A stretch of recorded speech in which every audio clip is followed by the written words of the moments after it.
안녕하세요. 교정이 알고 싶다 교알TV 교정과 전문의 형재영입니다. 오늘은 제가 사용하는 성장검사 프로그램 소개와 함께 성장검사 과정이 어떻게 진행되는지 보여드리고 분석해 보겠습니다.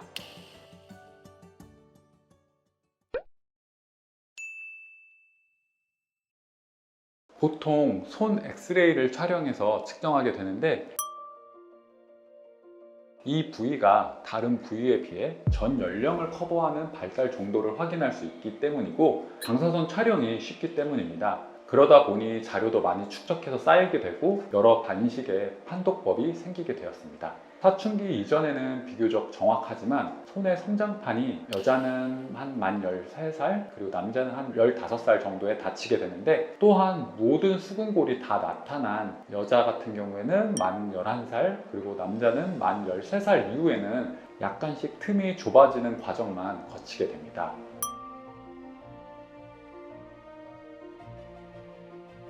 따라서 사춘기에 들어서면서부터는 손 사진만으로는 골 연령을 정확히 판독하기는 어려워집니다.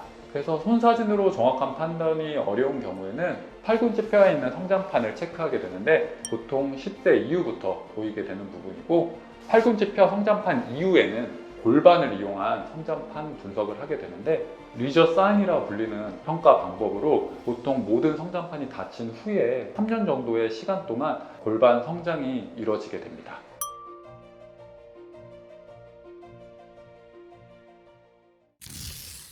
골련저 측정이 이제 병원마다 다른 경우가 덜어 있습니다. 보통 측정 방식에는 GP법과 TW3법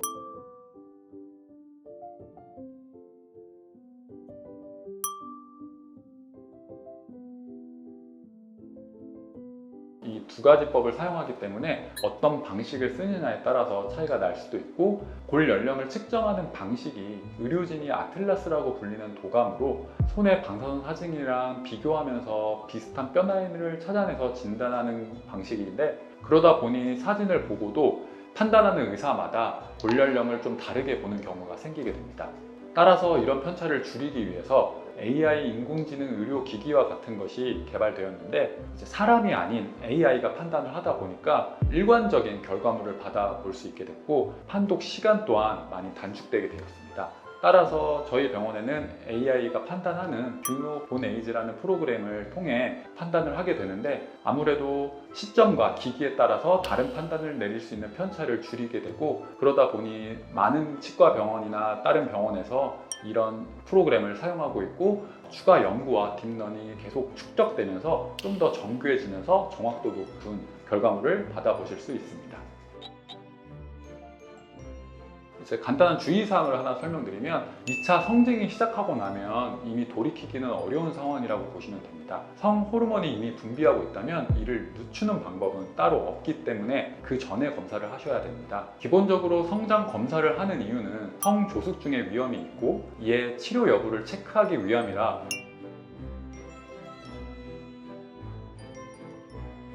만약 주사 치료를 진행하시겠다면 만 8살 내지는 9살 정도에 시작하시는 게 이상적이다 보니 그 전에는 성장 검사에 큰 의미를 부여하기는 어렵습니다.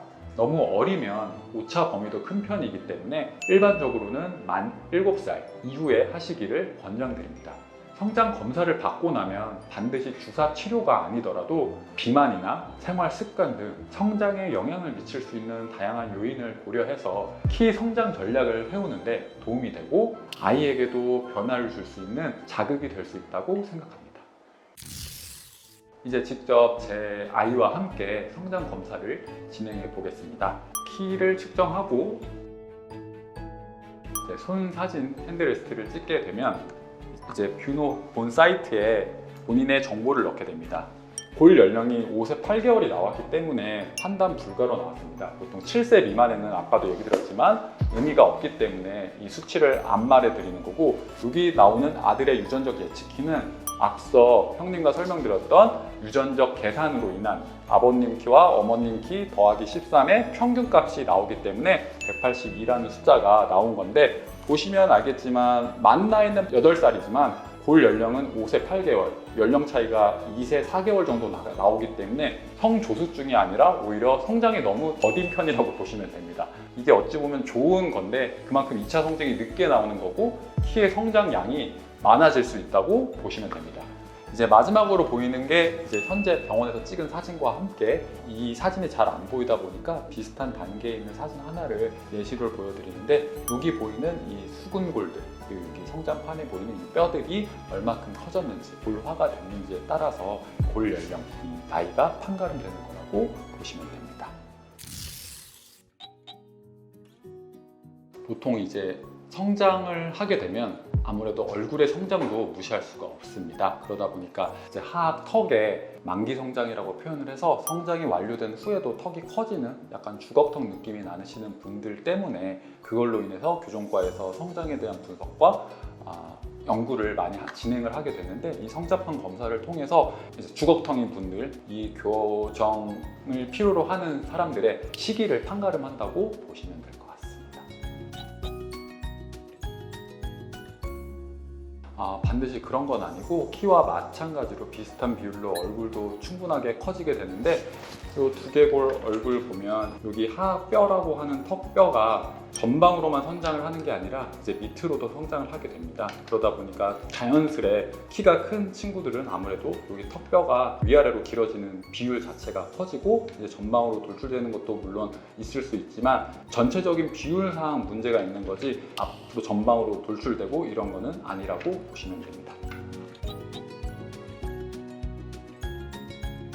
보통 앞니, 치아 앞니가 나오게 됐을 때 그 시기에 맞춰서 교정 전문 치과에 가셔서 상담을 받아보시는 게 가장 효과적인데 얼굴을 작게 하는 방법은 없지만 얼굴이 작아 보이게 중안모가 좀 전방으로 돌출되게 혹은 턱이 좀 안으로 들어가게 그런 식으로 보이는 면에서 이상적이어 보일 수 있는 방향으로 교정을 진행하실 수는 있습니다. 물론 그 과정이 쉽지만은 않기 때문에 바로 교정 작업을 진행할지 아니면 그대로 지냈다가 나중에 커서 치열만 교정하실지는 그 상황에 맞게 진행하시면 될 것 같습니다.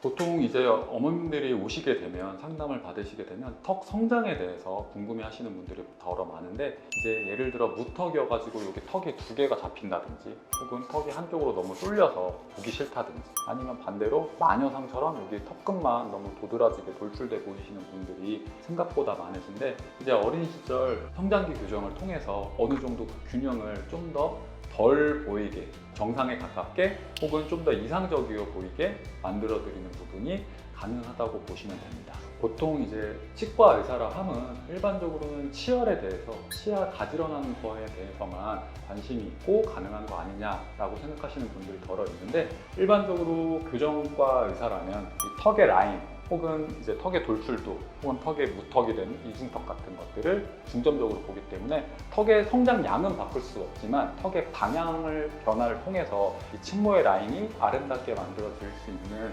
성장기 교정은 가능하다고 보시면 되는데 그것 때문에 저도 이 성장 프로그램을 채용해서 사용하고 있는 거고 아이한테 좀 더 이뻐질 수 있는 그 각도가 개선이 될 수 있는 방향으로 제시를 해드릴 수 있기 때문에 성장기 아이를 가지고 있으신 분들은 한 번쯤 병원에 방문하셔서 상담을 받아보시기를 권장드립니다.